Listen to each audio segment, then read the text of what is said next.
এই যে আপনি নির্বাচনের কারণে টুপি পরছেন, এতদিন তো আপনার মাথায় টুপি ছিল। নির্বাচন এলেই সবাই কেন মাথায় টুপি পরে? এক একজন এমন ভাব ধরে যেন তারা অলি আউলিয়া কিংবা পীরের বংশধর। ভোট চাইতে এলে তাদের দেখে মনে হয় তারা ভাজা মাছটে উল্টে খেতে জানে না। নির্বাচন এলেই চেনা মানুষগুলো কেমন যেন অচেনা হয়ে যায়। যে লোকটাকে এত বছর মোড়ের চায়ের দোকানে বিড়ি ফুঁকতে দেখেছেন, কিংবা যে নেতাকে সবসময় সুটেড বুটেড হয়ে বিদেশি কায়দায় কথা বলতে শুনেছেন, হঠাৎ নির্বাচনের আগে তার দিকে তাকালে আপনি চমকে উঠতে বাধ্য। আরে ইনি কি সেই লোক? মাথায় সাদা টুপি, গায়ে ইস্ত্রি করা পাঞ্জাবি, চেহারায় এমন এক নুরানি ভাব চলে আসে যে মনে হয় এইমাত্র তিনি হজ থেকে ফিরেছেন। হঠাৎই পরিবর্তন কেন? রাজনীতিতে ধর্মের এই সিজনাল ব্যবহার কি শুধুই কাকতালীয়, নাকি এর পেছনে আছে বড় কোনো মনস্তাত্ত্বিক খেলা? কেন ভোটের মাঠে নামলে তথাকথিত সেকুলার থেকে শুরু করে কট্টরপন্থী সবাইকে একই রকম দরবেশ সাজতে হয়? এই প্রশ্নের উত্তর খুঁজতে গেলে কিছু খুঁড়তে সাপ বেরিয়ে আসবে। রাজনীতিতে একটা কথা খুব প্রচলিত, জনগণ সব বোঝে।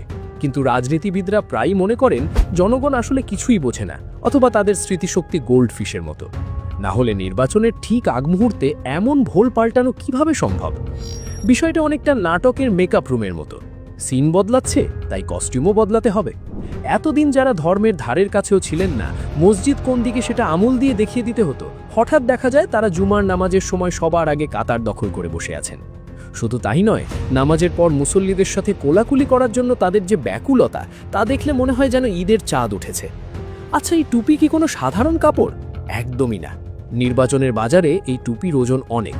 এটা যেন এক জাদুর টুপি, যা মাথায় দিলেই অতীতের সব দুর্নীতি আর অপকর্ম ঢাকা পড়ে যায়। সাধারণ মানুষ যখন এই টুপি পরা নতজানু নেতাকে দেখে, তাদের অবচেতন মনে একটা বার্তা যায়, আহা, লোকটা কত ভালো, কত দিনদার, এমন লোক কি আর টাকা চুরি করতে পারে? এই সাইকোলজিটা নেতারাই তৈরি করেছেন। তারা জানেন এদেশের মানুষের দুর্বলতা কোথায়। ধর্মভীরু মানুষের আবেগকে পুঁজি করার এর চেয়ে সহজ রাস্তা আর নেই। খেয়াল করে দেখবেন, ভোটের আগে নেতাদের হাতে তসবি ঘোড়ার গতি আর গাড়ির চাকার গতি সমানুপাতিক হারে বাড়ে। জনসভায় বক্তব্য দেওয়ার সময় তাদের মুখে অনর্গল ধর্মীয় বুলি বের হতে থাকে, অথচ খোঁজ নিলে দেখা যাবে ব্যক্তিগত জীবনে তারা হয়তো এর উল্টো মেরুর বাসিন্দা। কিন্তু ক্যামেরার সামনে সেখানে তারা পীর আউলিয়াদের চেয়েও এক কাঠি সরেস। এমন ভাব ধরেন যেন শাক দিয়ে মাছ ঢাকা কাকে বলে তা জানেনই না, অথচ তারা ঠিকই শাক দিয়ে মাছ ঢাকছেন। এই লোকগুলোই যখন ক্ষমতায় থাকেন, তখন তাদের লাইফস্টাইল, তাদের কথাবার্তা, তাদের নীতি সবকিছুই থাকে ভিন্ন ধাঁচের। তখন ধর্ম থাকে ব্যক্তিগত বিষয়, আর ভোট এলে সেটা হয়ে যায় পাবলিক প্রপার্টি। কিন্তু টুপির এই রাজনীতির পেছনে যে বড় ভণ্ডামি লুকিয়ে আছে তা আরও গভীরে। শুধু টুপি পরলেই তো আর হয় না, সাথে লাগে কিছু আনুষঙ্গিক নাটক। যে দল নিজেদের খুব আধুনিক আর বিজ্ঞান মনস্ক দাবি করে, তারাও দেখবেন নির্বাচনী প্রচারের সময় ঠিকই কোনো বড় মসজিদ, বড় হুজুরের দরবারে কিংবা মাজারে গিয়ে হাত তুলে মোনাজাত করছেন। আরেকটা মজার বিষয় হলো, বক্তৃতার মঞ্চে হঠাৎ কান্না কিংবা আবেগ দেখানো। কোনো নেতা তো পাবলিক মিটিংয়ে আল্লাহর নাম নিয়ে এমনভাবে কেঁদে ফেলেন যে উপস্থিত জনতাও ইমোশনাল হয়ে যায়। অথচ এই কান্নার পেছনে গ্লিসারিন আছে নাকি সত্যিকারের আবেগ, সেটা বোঝা বড় দায়। তবে একটা জিনিস নিশ্চিত, এই কান্নাটা ঠিক ভোটের আগেই আসে। বন্যার সময় ত্রাণ চুরির ঘটনায় তাদের কাঁদতে দেখা যায় না, দ্রব্যমূল্যের ঊর্ধ্বগতিতে মানুষের হাহাকারে তাদের চোখে পানি আসে না, কিন্তু ভোটের মাঠে মাই হাতে নিলেই তাদের চোখের পানি বাঁধ মানে না। এটা কি অস্কার জয়ী কোনো অভিনয়ের চেয়ে কম কিছু? এখন প্রশ্ন হলো, এই যে বহুরূপী সাজার প্রতিযোগিতা, এটা কি শুধু এক দলের মধ্যে সীমাবদ্ধ? একদমই না। এখানে ডান, বাম, মধ্যপন্থী সবাই এক ঘাটের পানি খান। যারা সারা বছর ইসলামী দলগুলোর সমালোচনা করেন, তারাও ভোটের সময় মাথায় টুপি দিয়ে এমনভাবে তসবি জপেন যেন মনে হয় তাদের চেয়ে বড় ইমানদার আর কেউ নেই। আবার যারা ধর্মের দোহাই দিয়ে রাজনীতি করেন, তারাও ভোটের প্রয়োজনে জোট বাঁধেন এমন দলের সাথে যাদের আদর্শের সাথে তাদের আকাশ পাতাল তফাত। অর্থাৎ দিন শেষে টুপিটা হলো একটা নির্বাচনী মার্কা। এটা ধর্মের প্রতীক হিসেবে যতটা না ব্যবহৃত হয়, তার চেয়ে বেশি ব্যবহৃত হয় ভোটের টোপ হিসেবে। এই হুজুর সাজার প্রতিযোগিতায় মাঝে মাঝে বড় বড় কেলেঙ্কারিও ঘটে যায়। ভোটের প্রচারণার চাপে পড়ে কিংবা মানুষকে দেখানোর অতি উৎসাহ করে কোনো নেতা নাকি একই ওয়াক্তের নামাজ দুবার পড়ে খেলেন। ধরুন, এক পাড়ায় গিয়ে আসরের নামাজ পড়লেন ক্যামেরার সামনে, এরপর আরেক পাড়ায় গিয়ে ভোট চাইতে গিয়ে দেখলেন সেখানেও জামাত হচ্ছে আর মানুষ তাকিয়ে আছে।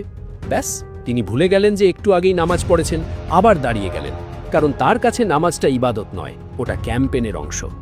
আল্লাহ দেখছেন কিনা সেটা পরের বিষয়, ভোটাররা দেখছে কিনা সেটাই মুখ্য। ক্যামেরার অ্যাঙ্গেল ঠিক আছে তো, মোনাজাতের সময় হাতের পজিশন ঠিকমতো ফ্রেমে আসছে তো, এই হলো তাদের নামাজের খুশুখুজু। এমনকি সেকুলার দলগুলো এই প্রতিযোগিতায় পিছিয়ে নেই। তারাও তখন খুঁজে খুঁজে বের করে তাদের দলের মধ্যে কে কে হাজি সাহেব আছেন, কার নামের আগে আলহাজ আছে, কার দাড়ি টুপি আছে, তাদের ফ্রন্ট লাইনে নিয়ে আসা হয়। পোস্টারে তাদের ছবি বড় করে দেওয়া হয়। বার্তাটা পরিষ্কার, দেখুন আমরাও কম যাই না, আমাদের সাথেও হুজুররা আছেন।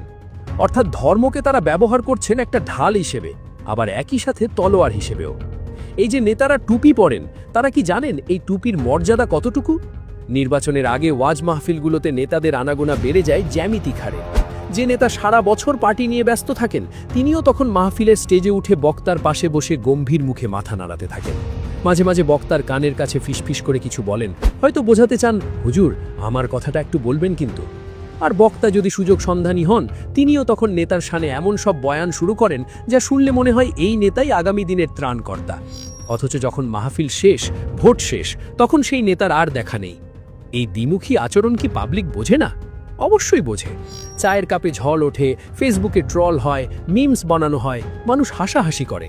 কিন্তু ভোটের বাক্সের প্রভাব কতটুকু? অদ্ভুতভাবে আমাদের দেশের মানুষ আবেগী। তারা সব কিছু জানার পরেও ওই ভণ্ড লোকটাকেই আপন ভাবে। কারণ আমাদের সংস্কৃতির সাথে ধর্মের একটা গভীর যোগসূত্র আছে। রাজনীতিবিদরা এই নারীর টান খুব ভালো জানেন। তারা জানেন আপনি যতই শিক্ষিত হন না কেন, ধর্মভীরুতার একটা সফট কর্নার আপনার আছে। আর সেই কর্নারে হিট করার জন্যই এই কস্টিউম ড্রামা। নির্বাচনের সময় হঠাৎ কিছু নেতা দান সদকা শুরু করে দেন। মসজিদের এসি নষ্ট, এই নিন টাকা। মাদ্রাসায় ফ্যান নেই, কালকেই চলে আসবে। কবরস্থানের বাউন্ডারি ওয়াল দরকার, আমার দায়িত্ব। এই যে হঠাৎ করে দানের হাত লম্বা হয়ে যাওয়া, এটা কি আল্লাহর সন্তুষ্টির জন্য? যদি তাই হতো, তাহলে নির্বাচনের পর এই দান কোথায় থাকে? আসলে এই দান হলো এক ধরনের ইনভেস্টমেন্ট। আরেকটা গ্রুপ আছে যারা একটু বেশি স্মার্ট। তারা শুধু টুপি পরে ক্ষান্ত হন না, তারা রীতিমতো ধর্মীয় স্কলার সেজে বসেন। টকশোতে বা জনসভায় তারা কোরআন হাদিসের উদ্ধৃতি দিতে শুরু করেন, যদিও হয়তো আরবি পড়তেই জানেন না। ভুলভাল উচ্চারণ আর প্রসঙ্গের বাইরে গিয়ে ধর্মের অপব্যাখ্যা সবই চলে ভোটের মাঠে। তাদের বডি ল্যাঙ্গুয়েজ তখন এমন থাকে যেন মনে হয় তারা গত ৩০ বছর ধরে হাদিস গবেষণা করছেন। এই যে ভেগ ধরা, এই যে রূপ বদলানো, এটা কি প্রতারণা নয়? সাধারণ মানুষের বিশ্বাস নিয়ে এই ছিনিমিনি খেলা কি কোনো অপরাধের পর্যায়ে পড়ে না? পানির মতো তাদের চরিত্র, যে পাত্রে রাখা হয় সেই পাত্রের আকার ধারণ করে। এই বহুরূপী স্বভাবটাই হলো আমাদের রাজনীতির মূল টিআরপি। তারা মনে করেন পাবলিককে বিভ্রান্ত করাই হলো পলিটিক্স, আর এই বিভ্রান্তির সবচেয়ে বড় হাতিয়ার হলো ধর্মীয় লেবাস। যদি সত্যিই তারা এত ধর্মপরায়ণ হতেন, তাহলে কি দেশে এত দুর্নীতি থাকতো? যে নেতা মাথায় টুপি দিয়ে হাতে কোরআন ছুঁয়ে শপথ নেন, তিনি আবার কি করে জনগণের টাকা বিদেশে পাচার করেন? যে নেতা মাহফিলে বসে ইনসাফের কথা বলেন, তিনি কি করে বিরোধী মতকে দমন করতে পুলিশ লেলিয়ে দেন? তার মানে কি এই নয় যে ওই টুপি, ওই পাঞ্জাবি, ওই তসবি সবটাই ছিল একটা কভার? বইয়ের মলাট খুব সুন্দর, বাধাই করা, সোনালী হরফে নাম লেখা, কিন্তু ভেতরে সব উই পোকায় খাওয়া। আমাদের রাজনীতির অবস্থাও অনেকটা তেমনই। নির্বাচন চলে গেলে কি হয়? ফলাফল ঘোষণার পরদিন থেকেই দৃশ্যপট পাল্টে যেতে শুরু করে। বিজয়ী নেতার গলার স্বর বদলে যায়। পরাজিত নেতা হয়তো কিছুদিন লোকলজ্জার ভয়ে টুপিটা রাখেন, তারপর আস্তে আস্তে আবার আগের রূপে ফিরে আসেন।